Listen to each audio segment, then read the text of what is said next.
네, 이번 시간은 물가 상승률. 물가 상승률은 어느 정도 플랫하게 움직인다라고 하지만 실질적으로 느끼는 물가 상승률은 굉장히 높죠. 그런데 저금리는 더 심해지고 있고요. 이런 부분을 돌파를 어떻게 해야 할 것이냐, 이 부분은 현재의 상황에서 굉장히 중요한 부분이다라고 볼 수 있죠. 저금리 시대는 장기적으로 계속되고 있습니다. 90년대, 80년대에는 10%에서 20%의 금리 때가 있었죠. 이때는 특징이 무엇이냐면 80년대, 90년대, 요즘도 응답하라 1988인가요? 그쪽을 보면 엄청나게 경제 성장이 있었죠. 88 올림픽이 있었고요. 어떤 사업을 하더라도 잘 됐던 경우가 많습니다. 그래서 그때 막대한 부를 이룩한 사람들도 굉장히 많고요. 특히나 GDP 성장률이 계속 늘어나는 거죠. 사람들의 소득도 늘어나고요. 그렇기 때문에 금리라는 것은 은행에다 돈을 맡기면 다시 대출을 해주는데요. 그때 가치죠. 금리가 높다는 거는 돈을 맡기면 그만큼 사용할 사람들이 많았다는 거예요. 돈이 귀했다는 거죠. 근데 지금은 금리가 1%대죠. 돈이 흔하다는 거죠. 돈이 너무 많이 불려있다는 거고요. 그리고 성장률이 낮다라는 의미입니다. 그러면 이 성장률이 다시 바로 단기간 내에 높아질 가능성이 클까요? 전혀 그렇지 않죠. 오히려 은행의 일본이 장기 저성장 침체 국면에 있었던 부분이 우리나라와 흡사한 부분을 보여주고 있다는 것이 더 큰 문제라고 볼 수 있습니다. 전 세계는 이미 제로금리 시대에 도래를 했죠. 이렇게 미국을 중심으로 한 선진국은 이미 제로금리에 와 있습니다. 심지어 마이너스인 금리도 있고요. 돈을 보관을 하는 비용을 받기 때문에 금리가 제로라고 하더라도 비용을 받으면 마이너스 금리로 차츰 변하고 있죠.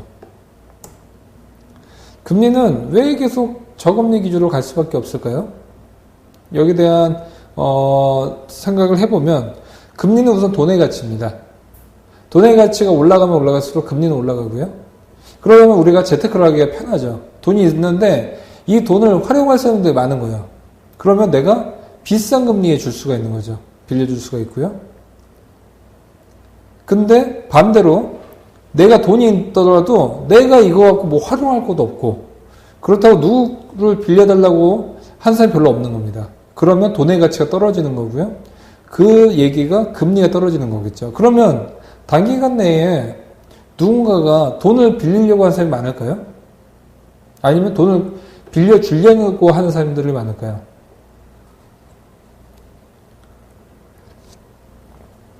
특히나 주택을 살 때는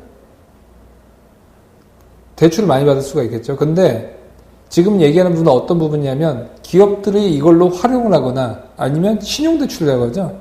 보통 이걸 빌려서 내가 왜냐면 주택자금은 주택에 돈을 묶이는 겁니다. 근데 이 얘기는 무엇이냐? 활용한다는 거죠. 레버리지를 일으키고. 근데 그럴 수 있는 요건이 많이 떨어져 있다는 거죠. 지금은 사업을 하도 심신하고 또 경기가 활성화가 안 되어 있기 때문에 누구도 선뜻 돈을 꿔서 사업을 한다는 것 자체가 상당히 부담이 되는 시기라고 볼 수가 있죠. 72의 법칙이 무엇이냐? 금리를 72로 나누면요. 그것이 이제 2배가 되는 식인데 예전에 10%의 금리일 때는 7년 정도만 놔두면 내가 돈이 10%의 예금을 놔두면 2배가 됐습니다. 7년 뒤에. 하지만 지금은 1%의 예금에 놔뒀을 경우는 72년이 걸리는 겁니다. 더블이 되려면. 그러니까 이제는 제대로 된 예금에, 그러니까 단순하게 예금만 나와서는 돈을 불릴 수가 없고 깎인다는 거죠. 왜냐하면 금리는 1%인데 물가 상승률은 실질적인 거는 3%, 5%에 육박을 하죠. 그럼 마이너스 매년 2%에서 4%가 떨어지는 겁니다. 또 한 가지는 이제 금리가 어떻게 될 것이냐라는 것을 판단을 하려면 국가의 성장률을 봐야 되는데요.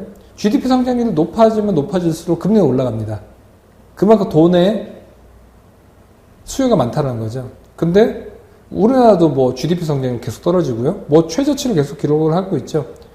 거기다가 우리나라가 수출을 굉장히 많이 하는 중국의 경우가 굉장히 중요한데요. 중국이 지금 GDP 성장률을 7% 맞추기가 굉장히 힘들죠. 계속 시진핑 주석이나 리커창 총리, 중국의 공산당의 수뇌부가 7%를 맞춘다라고 하지만 세계에서는 그렇게 보고 있지 않습니다. 그거 맞춘다라고 하더라도 만들어서 맞추는 거죠. 돈을 풀어서 맞추는 거고요. 그렇기 때문에 앞으로 뭐 중국이 좀 살아나면 전 세계 뭐 성장률 자체도 살아날 수가 있고요. 거기다 최대 수혜는 우리나라이기 때문에 좋아질 수가 있지만 중국 자체 꺾이기 때문에 중국이 전 세계를 끌어올리는 것이 아니라 더 악영향을 줄 수가 있을 가능성이 크죠. 그래서 우리나라의 GDP 성장률이 턴을 하기도 쉽지는 않습니다. 그러다 보니까 이제 빚을 권하는 사회가 되고 있는 거죠. 왜냐하면 국가에서는 이 돈이 돌고 돌아야지 성장률을 그나마 올릴 수가 있는데 의외로 돈은 부동산에 잠겨가 있는 거죠. 그러다 보니까 대출을 계속적으로 권하는 사회가 되고 있는 겁니다. 대출을 받아서라도 살려라. 계속적으로 민간 자금을 계속 늘려주고 있지 않습니까? 하지만 그것을 대출을 받아서도 할 수 있는 사업군도 자신이 없고요. 경기가 좋았으면 식당을 하다도 잘 낼 수가 있는데 그런 부분이 상당히 침체가 되어 있다는 거죠. 그래서 앞으로는 금리가 올라갈 기대를 하기에는 굉장히 힘든 환경이 되어 있습니다. 그런 부분이 바로 한국과 일본의 GDP 성장률을 보면 되는데 한국이 계속적으로 떨어지고 있죠. 지금은 이제 5에서 밑으로 좀 내려가고 있는데 일본이 어떻게 됐을까요? 이미 1990년도에 지금 현재의 한국의 모습을 그려주고 있습니다. 그 이후 때 일본이 턴을 냈나요? 아니죠. 성장률이 제로로 10년 동안에 잃어버린 10년이 20년이 이때죠. 1990년부터 2010년도까지. 이럴 가능성이 굉장히 한국이 흡사하게 지금 흘러가고 있다는 거죠. 일본이 명목 GDP 성장률이 제로에 가까워졌으니 금리가 어떻게 됐을까요? 금리가 제로 금리가 간 겁니다. 한마디로 얘기해서 국내도 한국도 이렇게 흘러갔을 경우는 금리는 더 떨어질 가능성이 크다는 거죠.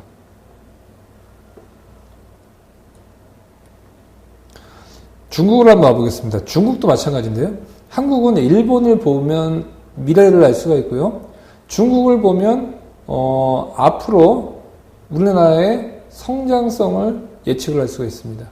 그러니까 일본과 중국을 잘 보면 되는데요. 중국을 보면 중국이 살아나주면 그나마 금리가 어느 정도는 좀 받쳐줄 수가 있는데 2014년도를 기준으로 올해 같은 경우는 거의 턱걸이 잘하면 7% 맞출 가능성이 있는 거고요. 그 다음 연도부터는 쉽지 않습니다. 지금 시진핑 주석이 며칠 전에 얘기를 했죠. 2020년도까지는 GDP 성장률 6.5%를 최소한 맞추겠다라고 했는데, 현재의 그런 전망은 쉽지는 않다라는 전망이 굉장히 우세합니다. 그렇게 된다고 하면, 우리나라가 중국 쪽에 수출을 많이 하고 있고, 중국의 요커들도 우리나라에 많이 지금 오고 있는데요. 이 부분이 굉장히 타격이 크다라는 거죠. 그렇기 때문에 한국의 금리는 상당히 앞으로도 좋지는 않다 볼 수가 있습니다. 근데 이런 나쁜 안 좋은 상황에서 그냥 체념을 할 것인가? 아니면 하늘이 무너져도 솟아날 구멍이 있다고 하죠. 금리가 낮아졌는데 이것을 역이용할 수 있는 방법이 있습니다. 그것이 무엇이냐? 바로 투자라는 겁니다. 왜냐하면 금리가 낮아지면 주가는 보통 상승을 하게끔 되어 있습니다. 왜냐하면 저번 시간에 말씀드렸다시피 은행 예금이 만기가 될 때 연장을 안 합니다. 그냥 집에 두면 되지 뭐하러 은행 와서 1년 동안 묵혀두냐 그런 생각을 하게 되죠.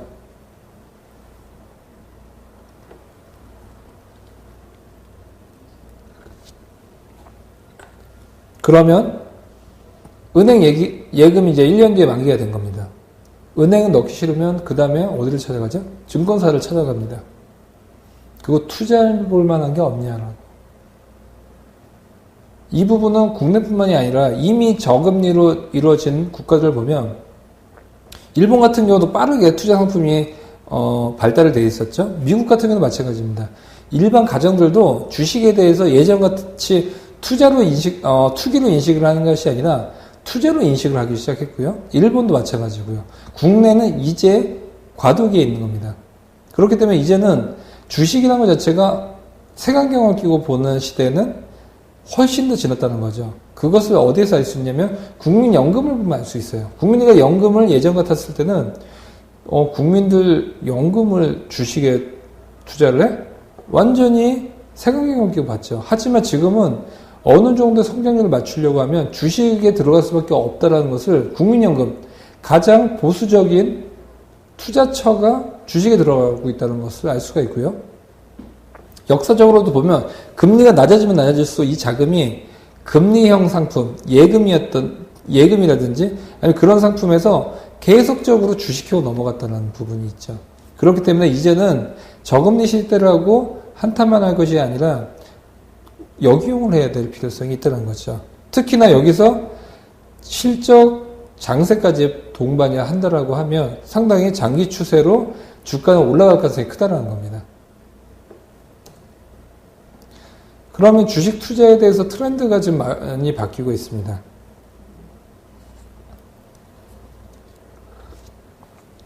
가장 먼저 저금리 시대 때 주식을 보면 주식이 고금리 시대 때의 주식 투자와는 완전히 다른, 왜냐하면 그때는 일부의 투기 세력이 대부분이라고 하면 저금리 시대 때는 일반 대중이 이 증시의 주요 플레이어가 될 수가 있습니다. 그러면 이렇게 바뀌는 주식시장은 파는 예전하고는 조금씩 달라질 수가 있는데요. 그 달라지는 점 중에 첫 번째가 단기 투자가 아니라 장기 투자의 트렌드로 계속 바뀔 가능성이 있어요. 왜냐하면 일반 대중들은 주식을 볼 수가 없어요. 직장에 다니거나 아기를 키우거나 굉장히 바쁘죠. 일반 예전에 고금리 때의 주식 플레이어들은 하루 종일 주식만 보고 있는 사람들이었습니다. 그러다 보니까 뭐 단기 투자, 여러 가지 투자가 있지만 이제는 큰 손, 뭐 국민연금 들어오더라도 뭐 1년 몇 년 동안에 계속적으로 장기적으로 트레이딩을 하지 단타를 치는 것이 아니고요. 그리고 일반 대중들도 은행 예금에서 주식으로 돈이 넘어오면서는 장기 트렌드로 바뀐다는 거죠. 그러면 어떻게 되겠습니까? 앞으로는 장기적으로 실적이 좋은 종목들은 매도 세력은 적고요. 매수 세력은 계속 나기 때문에 장기적으로 우상향할 가능성이 크다는 거죠. 한마디로 실적에 동반된 종목들은 장기적으로 뻗어나갈 수 있다는 겁니다. 왜냐하면 주식이라는 게 항상 수급에 의해서 움직이죠. 오를만 하면 투기 세력이 때려버리면 주가는 움직일 수가 없습니다. 흔히들 수급이 안 좋은 주식이다라고 얘기를 하는데요. 그렇지만 지금 트렌드가 많이 바뀌어서 뭐 단기적으로 팔고 사고 그런 세력보다는 저금리 때문에 넘어오는 장기 자금입니다. 그것은. 왜냐하면 저금리가 계속되면 주식시장 넘어오면 한 번 들어오면 잘 안 빠지는 자금이죠. 그러면 주식에 들어오면 이것이 뭐 5% 10% 따라서 빼는 것이 아니라 계속 놔두는 거죠. 그러면 앞으로는 이런 쪽의 트렌드에 맞춰서 투자를 하면 굉장히 유망할 수도 있다는 것입니다. 두 번째는 공시와 인터넷 등으로 인해서 정보가 투명화가 되어 있죠. 재하의 고수가 늘고 있다는 겁니다. 왜냐하면 우리가 조금만 인터넷을 찾아보면 이제 어떤 기업에 대해서 내부적인 정보 뿐만이 아니라 여러 가지 정보를 다 얻을 수가 있습니다. 예전 같았을 때는 쉬쉬하면서 일부 투기 세력들만의 그들만의 리그가 있었다고 하면 지금은 상장회사는 철저하게 공시 시스템으로 되어 있죠. 다트라고 해서 이제 전자공시 시스템을 들어가 보면요.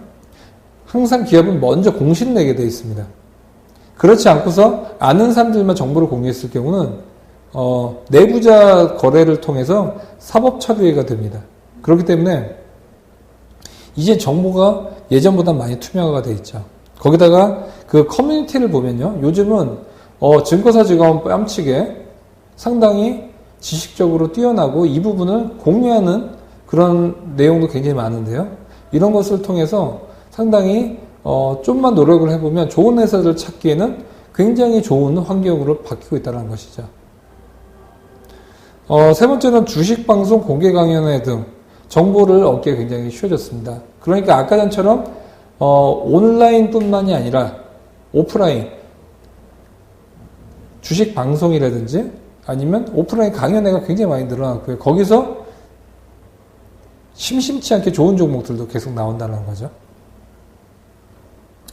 네 번째로는 랩 어카운트, 미러링 서비스 등으로 인해서 주식 투자에 코칭을 받을 수 있는 부분이 굉장히 늘어났다는 거죠. 내가 소액이 있는 거예요. 뭐 500만 원, 1000만 원이면 증권사에서 이제 의뢰를 하더라도 금액이 작기 때문에 제대로 된 서비스를 받기가 힘든데 최근 들어서 랩 어카운트라는 게 있죠. 이 랩은 뭐죠? 증권사라든지 아니면 자문사 같은 곳에서 돈을 운용을 해주는 겁니다.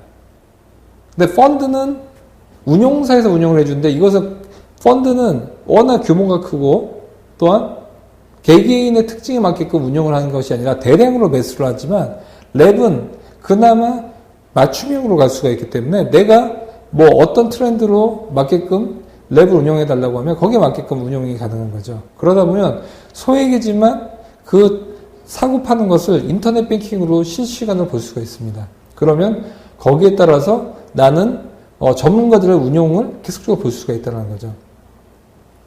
이거 비슷한 시스템이 미러링 서비스라는 건데요. 미러, 그러니까 거울이죠. 누군가가 매매를 하고 있는 것을 볼 수가 있는 거예요. 요즘은 뭐 카카오톡, 뭐 증권 플러스라든지 뭐 삼성증권 같은 경우도 미러링 서비스를 하고 있는데 이것이 지금 이제 뭐 활성화가 돼 있다라기보다도 지금 이제 막 늘어나고 있는 시점인데 고수들이 사고 파는 것을 볼 수 있다는 거죠. 이런 부분도 한 가지의 팁이 될 수가 있고요. 그 다음에 이제 단순하게 주식의 일변도보다도 그동안 계속 제가 강조를 하고 있던 비상장 주식, 또한 배당주, 해외 주식, 공모주 등 다양한 전략으로 분산 투자를 할 수가 있고요. 여기에 대한 정보를 아까 얘기했던 인터넷이라든지 커뮤니티, 그 다음에 랩 이런 쪽에서 굉장히 많은 정보를 얻을 수가 있는 겁니다. 그렇기 때문에 결론적으로는 이제 저금리가 계속되면 주식으로 투자를 하는 것이 상당히 좋다라고 볼 수가 있고요. 주식 외에도 투자를 이제 스마트하게 해야 될 필요성이 있겠죠. 왜냐하면 주식이라는 건 원금 비보장이죠. 뭐 단순하게 금리가 떨어진다라고 해서 주식 올라간다. 이것은 제가 그냥 원론적인 경제학 원서에 나오는 얘기를 말씀드리는 거고요. 실질적으로는 전 종목 다 오르겠습니까? 절대 그렇지가 않죠. 금리가 오르든 떨어지든 간에요. 성장률이 높은 주식은 언제든지 오릅니다. 다만 금리가 낮아지는 추세에서는 더 빠르게 올라간다는 거죠. 그렇기 때문에 스마트하게 투자하는 것이 굉장히 중요하다고 볼 수가 있는 것입니다. 그리고요, 또 저금리 기조가 되면 채권의 평가 금액이 올라갑니다. 무엇이냐? 기존에 내가 채권을 만기, 이건 주식 얘기가 아니라 채권인데요. 저금리가 되면 채권 가격이 계속 올라갑니다. 흔히 얘기 들어봤죠? 금리와 채권 가격은 반비를 한다는 얘기. 그것이 무엇이냐? 내가 2010년도에 5년 만기로 8%짜리 채권에 들어간 겁니다. 근데 2010년도에 가입을 했죠. 2011년도에 이 회사가 1회차가 나온 거고 2회차가 발행했는데 이때는 금리가 떨어진 거죠. 만기 5년짜리가 발행하는데 8%였는데 지금은 금리가 떨어져서 6%짜리가 발행이 되는 겁니다. 그러면 이 8%짜리 가격이 어떻게 될까요? 좋아지는 거죠. 왜냐? 10,000원에 시작됐지만 제가 말씀드렸죠. 만기 전까지는 이 10,000원이 움직일 수가 있다는 거죠. 근데 금리가 떨어지면 떨어질수록 기존의 고금리였던 상품의 채권 가격이 올라가는 거죠. 왜 올라갈까요? 지금 현재 6%가 맞는 거죠, 이 채권은. 그러면 이 채권을 내가 팔 수가 있는데 8%에 내가 팔까요? 절대 그렇지 않죠. 6%에 팔아도 좋은 거죠. 그럼 2%를 기존에 갖고 있는 사람이 2% 정도의 수익률을 갖고 있는 겁니다. 그럼 10,000원에 파는 게 아니라 뭐 예를 들어서 12,200원에 파는 거겠죠. 그러면 이 사는 사람은 6%에 사는 거고요. 파는 사람은 8%에 파는 거겠죠. 그렇기 때문에 앞으로도 주식뿐만이 아니라 채권들도 저금리, 그러니까 저금리 기준에서 채권 가격은 당연히 떨어지겠지만 기존에 갖고 있는 채권들의 가격은 계속 올라간다는 겁니다. 그러면 이제 스마트한 투자는 무엇이냐? 가장 중요한 것은 항상 투자한다는 것이 능사가 아닙니다. 타이밍을 노리는 것이 중요합니다. 무엇이냐? 왼쪽 위에가 좀 그 사진을 잘 보시면요. 이게 무엇일까요? 이게 스나이퍼가 매복을 하고 있는 겁니다. 영화 같은 데 보면 스나이퍼라고 있죠. 총이 연사가 빠바박 나가는 게 아니라 한 방을 노리는 겁니다. 이럴 때 어떻게 되죠? 적이 여러 명이 아니라 중요한 사람 한 명을 사살을 하기 위해서 이렇게 되는 거죠. 뭐 영화를 보면 외국의 대통령을 암살하려고 스나이퍼가 잠입을 하죠. 그러면 한 발이 중요한 거죠. 왜냐 한 발을 놓치면 그 다음에는 경호원들 쌓죠. 그러면 그 이상은 기회가 오지 않는 거죠. 이게 주식 투자와도 똑같습니다. 주식 투자가 뭐냐? 1년 내내 총 쏜다고 수익을 내는 것이 아니라요. 그러면 허공에다 다 쏘기 때문에 총알, 수수료가 더 낭비가 되는 거죠. 그것이 아니라 어떠한 내가 좋아하는 타이밍, 수천 개의 종목 중에서 간혹 1년에 한두 번이라도 좋은 기업이 발견될 때가 있죠. 갑자기 다음이라는 회사가 있는데 카카오와의 합병 이슈가 무르익었다. 근데 그걸 내가 어떻게 알게 됐다. 라는 부분. 그리고 알게 됐는데 주식이 오르기 시작했고 시장에도 올랐지만 내가 이 회사를 너무 잘 아는데 앞으로 합병 이후에 여러 가지 수익 창출할 만한 것들이 많이 나온다. 라는 부분이 있으면 시장에 나오더라도 더 올 수 있다는 거죠. 그렇기 때문에 내가 잘하는 종목이 갑자기 부각이 되기 시작했을 때 1년에 한두 번이라고 있을 수가 있죠. 그때 타이밍 한번 잘 잡았다. 10%, 20%. 여러분들 1년에 목표 수익률이 몇 프로이십니까? 저는 이런 질문을 많이 하는데요. 대부분 들어보면 얼토당토하게 100%, 200%도 있지만 대부분은 10에서 20% 정도의 목표 수익률입니다. 아까 얘기했죠. 1년에 한두 번 주식 하루의 상한가가 30%입니다. 이런 거 상한가 한 번만 잘 잡아도 아니면 내가 좋아하는 타이밍 대여섯 번만 5%씩만 먹어도 30%가 넘건이 나온다는 거죠. 그리고 제가 여러 가지 케이스를 보더라도 이렇게 내가 좋아하는 타이밍만 잘 먹어도 충분히 수익률을 올릴 수 있다는 겁니다. 그런데 괜히 매일 내가 시간이 남는다고 해서 쓸데없이 매매를 많이 한다고 하면 첫 번째는 수수료가 너무 많이 들고요. 두 번째는 자신 없는 부분에서도 계속 투자를 하다 보면 거기에 내 정력이 낭비가 되는 거죠. 그러면 막상 내가 중요하게 생각하는 타이밍을 놓칠 수가 있다는 겁니다. 이것이 두 번째인데요. 이게 두 번째는 기관총이죠. 계속 나가는 거죠. 이것은 여러 명을 쓸 때 좋은데 대신에 진정한 타이밍이 나왔을 때는 잡기가 힘들다는 거죠. 주식 투자는 선행, 왼쪽, 스나이퍼처럼 해야 되는 거죠. 그 다음은 스마트 투자는 전략은 정보이다. 정보가 굉장히 중요하다고 볼 수 있고요. 그러면 정보를 얻기 위해서는 어떻게 할 수가 있냐? 각 분야의 최고 전문가의 도움을 받아야 됩니다. 주식은요, 주식 내에서, 제가 저번 시간에도 주식, 채권, ELS, 각자 전문가들이 따로 있다고 했죠. 주식 내에서도 마찬가지입니다. 주식 내에서도 누구는 코스닥을 잘하는 사람이 있고요. 비상장을 잘하는 사람도 있고요. 누구는, 해외 주식을 잘하는 사람도 있고요. 왜냐하면 한 가지 섹터도 매일 보기 힘들어요. 왜냐하면 주식이라는 게 그 회사의 기업의 재무제표도 봐야 되죠. 대주주들도 봐야 되죠. 사업 또한 해외에 똑같은 영업을 하고 있는 경쟁자들도 봐야 되고요. 이 회사가 납품하고 있는 대기업들도 봐야 되고요.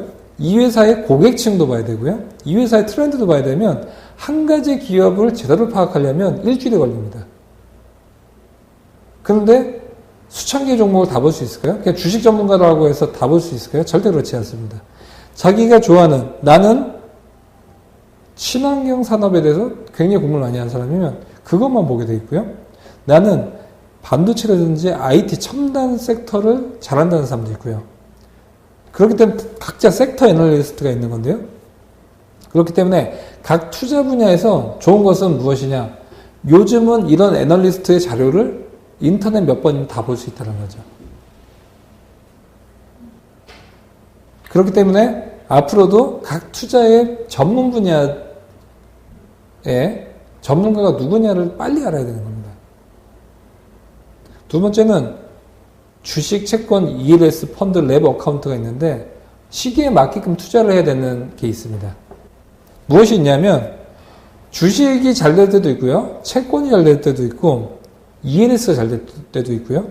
펀드, 랩 어카운트입니다. 왜냐하면 주식은 아까 말씀드렸죠. 1년에 한두 번 아니면 자주 주식을 공부를 하시는 분이라고 하면 자주 있을 수가 있죠. 많이 보면 많이 볼수록 타이밍은 많이 오고 기회도 많이 옵니다. 근데 그 외에는 이 자금을 주식에 넣는 것보다도 아무래도 이자가 붙는 게 나을 수가 있겠죠. 두 번째는 아까도 얘기했죠. 가끔 나중에 실전편에서 제가 말씀드리겠지만 채권 중에서 금리 좋은데 가끔은 나올 때가 있어요. 장내 채권을 보면 평소에 잘 안 나오다가 개인이 한 명이 채권을 좋은 가격에 내놓을 때가 있습니다. 그런 걸 빨리 잡아야 됩니다. 그런 타이밍도 있고요. ELS는 언제냐? 이 가격대가 올 수 없는데 이 가격대 왔는데 더 빠질 수도 있는 거예요. 지금 유가가 마찬가지죠. 유가가 100불 가다 40불 가 있는데 더 빠질 수도 있는데 아무래도 올라갈 수 있는 폭도 크겠죠.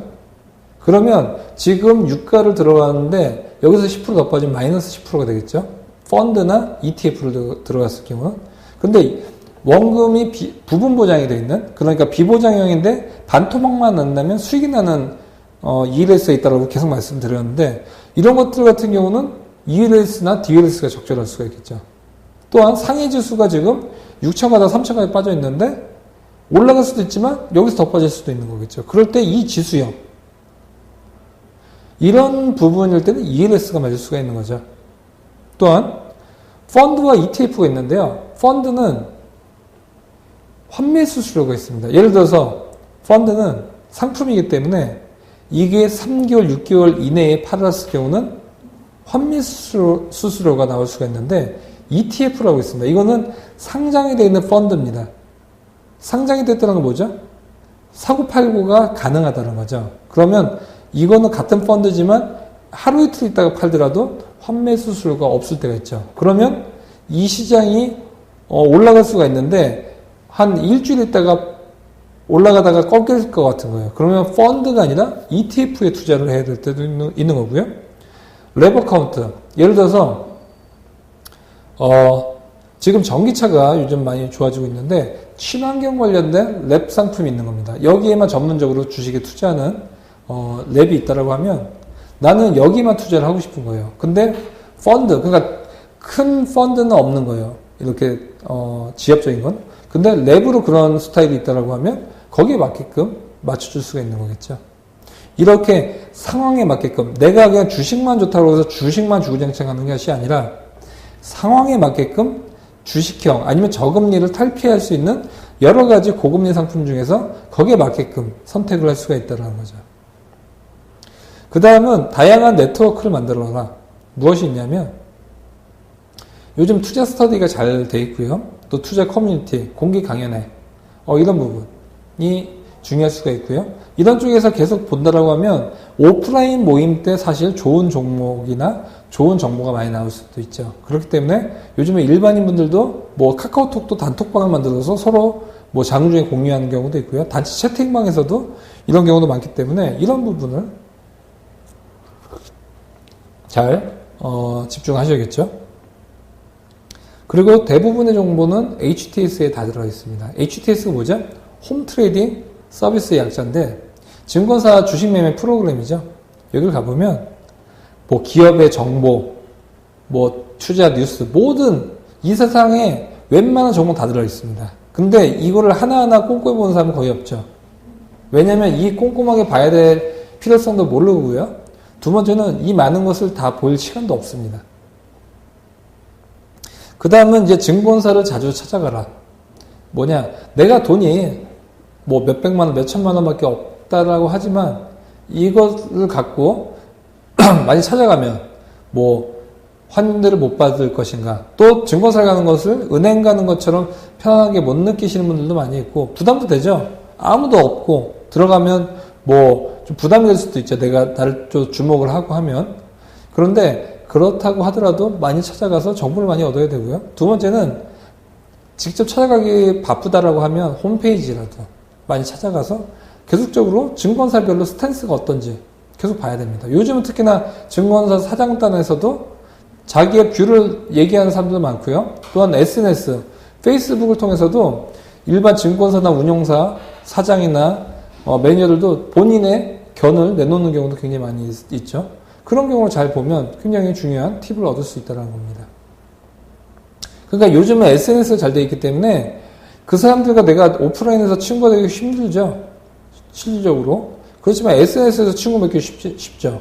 그런 쪽으로 잘 활용을 하면 굉장히 예전과는 다른 고급 정보를 얻을 수도 있다는 거죠. 그 다음에 협회 사이트 펀드 평가 기관. 어떤 것이 있냐면 객관적으로 펀드를 평가하는 기관이 있습니다. 그리고 협회 사이트, 여러 가지 협회 사이트가 있죠. 예를 들어서 내가 철강 회사에 대해서 알고 싶다. 철강 협회, 건설업 협회, 이런 협회들 같은 경우는 통계치를 계속 내놓습니다. 이런 것들을 보면 좋고요. 아니면 통계청 같은 데를 보면 우리나라의 굵직굵직한 경제지표가 다 나오고요. 그 경제지표를 해석을 잘 하고 있습니다. 그런 것들도 또 유용할 수도 있고요. 또한 요즘은 증권사에서 어떤 시스템을 통해서 인공지능으로 종목을 추천하는 경우도 있죠. 물론 이것이 잘 맞을 때도 있고 잘 안 맞을 때도 있습니다. 어떻게 봤을 때는 기계가 종목을 찾는다는 것이 100% 완전할 수는 없습니다. 어설플 때도 있고요, 심지어는. 그런데 참고지표로는 찾아볼 만하다. 왜냐하면 실적 상향이라든지 차트가 돈대라든지 골든크로스 났다.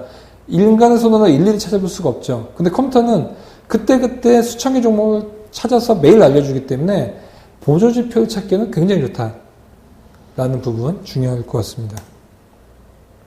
이것은 펀드닥터라는 사이트인데요.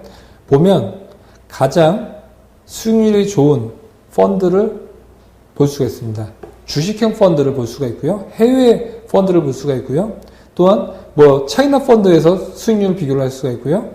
여러 가지 펀드를 내가 원하는 기준 조건을 넣으면요. 펀드를 1위부터 10위까지 볼 수가 있는 겁니다. 이런 비교 사이트를 봐야 됩니다. 우리가 가격 비교 사이트 많이 보죠.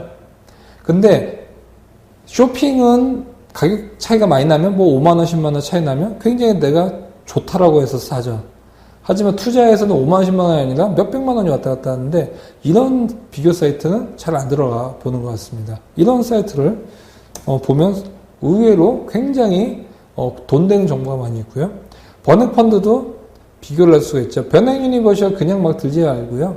또 내가 지인한테 들은 것이 아니라 잘 운용을 하고 있는 것이 어떤 펀드를 갖고 있는 변행 유니버셜에 투자가 되면 좋은지. 그러니까 뭐냐면 변행 유니버셜마다 펀드가 틀립니다. 그러면 좋은 펀드를 많이 갖고 있는 변행 유니버셜에 들어가야겠죠.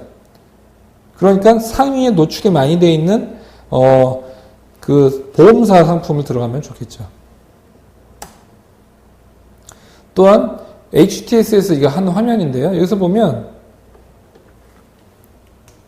외인들이 오늘 거래소에서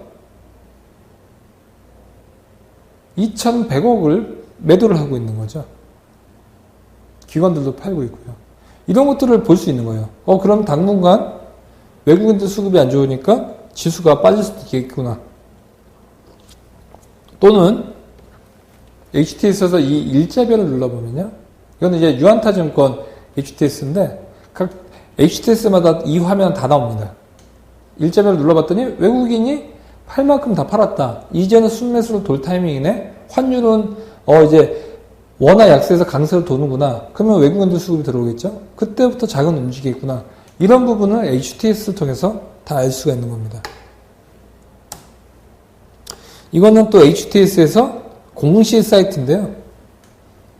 뉴스라는 탭이 있을 겁니다. 거기 보면 통합뉴스를 보면 웬만한 신문을 안 보더라도 경제 뉴스가 다 나오고요. 여기서 공시를 보면요. 각 회사들의 신규 공시가 다 나옵니다. 그렇기 때문에 이거를 보면 회사들마다의 신규 뉴스를 빠르게 알 수 있고요. 외국인들 기관들 사는 종목 실시간으로 알 수 있죠. 이렇게 외국인들이 최근 사는 종목, 기관들 사는 종목, 기관별로도 볼 수 있죠. 한 달 동안에 제일 많이 사는 종목을 알 수도 있고요. 불과 며칠 전, 이번 주에 샀던 종목들을 볼 수도 있고요. 또 외국인들 기관이 동반 순매수하는 종목이 뭐구나 라는 부분도 알 수 있고 자기의 입맛에 맞게끔 이런 종목들을 계속 스크린을 할 수가 있는